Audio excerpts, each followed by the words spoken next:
जीवन में तोता मत बनो, क्योंकि एक तोता बोलता तो बहुत है लेकिन वह ज़्यादा ऊंचा कभी नहीं उड़ सकता। वहीं पर एक बाज शांत रहता है लेकिन आसमान छूने की क्षमता रखता है। आज मैं आपको बाज की 7 ऐसी रणनीतियों के बारे में बताता हूं जो कि आपको बाज की तरह सोचने पर मजबूर कर देंगी, जिससे कि आप सबसे अलग बन पाओ। नंबर 1, बाज अपने अलग एटीट्यूड के साथ अकेले उड़ना पसंद करता है। बाज गौरैया या कौवे जैसे छोटे पक्षियों के साथ नहीं उड़ता। इसका मतलब छोटी और संकीर्ण सोच वाले व्यक्तियों से दूर रहो जो कि आपको नीचे गिराते हैं। इसीलिए बाज बाज के साथ ही उड़ता है, क्योंकि आप जैसे लोगों के साथ रहते हो वैसे ही बनते हो। नंबर 2, बाज के पास विजन होता है। बाज 5 किलोमीटर दूर देखने की क्षमता रखता है।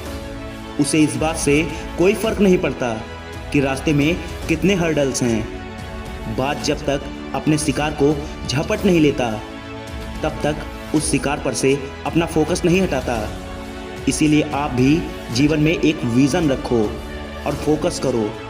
आपको इससे कोई फर्क नहीं पड़ना चाहिए कि बाधाएं कितनी हैं। बिना हिम्मत हारे चुनौतियों का सामना करो, आप जरूर सफल होगे।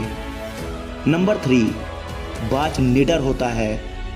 वह अपने शिकार के साइज को देखकर कभी सरेंडर नहीं करता। वह हमेशा अपने शिकार पर हावी होने का प्रयास करता है। इसका मतलब आप कभी प्रॉब्लम्स के साइज को देखकर हिम्मत मत हारो।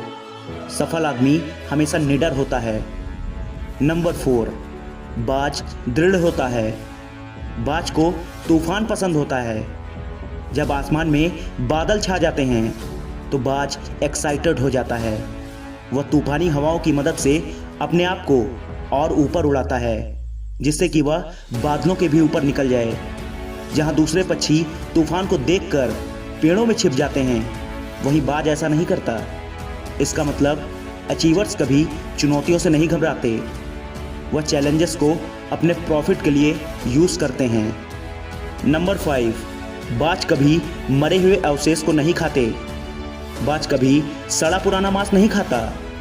इसका मतलब यह है कि बाज कभी कचरा नहीं उठाता।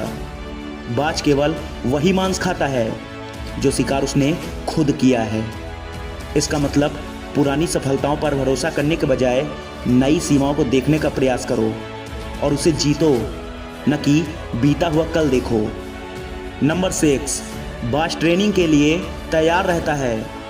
बाज घोंसले से पंखों और मुलायम घास को हटा देता है ताकि उसके बच्चे आराम न महसूस करें और उड़ने का प्रयास करें। इसका मतलब आप अपनी कंफर्ट जोन को छोड़ो, क्योंकि बिना उसे छोड़े आप ग्रोथ नहीं कर सकते। नंबर 7, जब बाज बूढ़ा हो जाता है और उसके पंख भारी और कमज़ोर हो जाते हैं और वह ज़्यादा ऊंचा नहीं उड़ पाता, जब वह इस समय मौत के एकदम करीब पहुंच जाता है तो वह पहाड़ों पर अकेले रहता है। वहाँ पर बाज अपने शरीर से कमज़ोर पंखों को उखाड़ता रहता है और पत्थरों पर अपनी चोंच को पटकता रहता है। ये काम करने में बाज को असहनीय दर्द और खून सब कुछ सहना पड़ता है। जब तक उसके नए पंख और चोंच नहीं उगाते, वह उन्हीं पहाड़ों पर छिपा रहता है और उगने पर वो बाहर निकलता है और फिर से अपनी पहली जैसी उड़ान भरता है और शिकार करता है। इसका मतलब अपनी पुरानी आदतों को छोड़ने के लिए धीमा पड़ना पड़ता है। हमें इस बात से कोई फ़र्क नहीं पड़ना चाहिए कि ये प्रोसेस कितनी डिफ़िकल्ट है।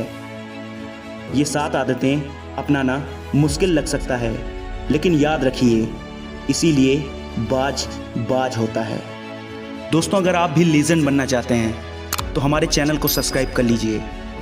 चलिए, मिलता हूँ आपसे इसी तरह के नए वीडियोस के साथ। तब तक के लिए धन्यवाद।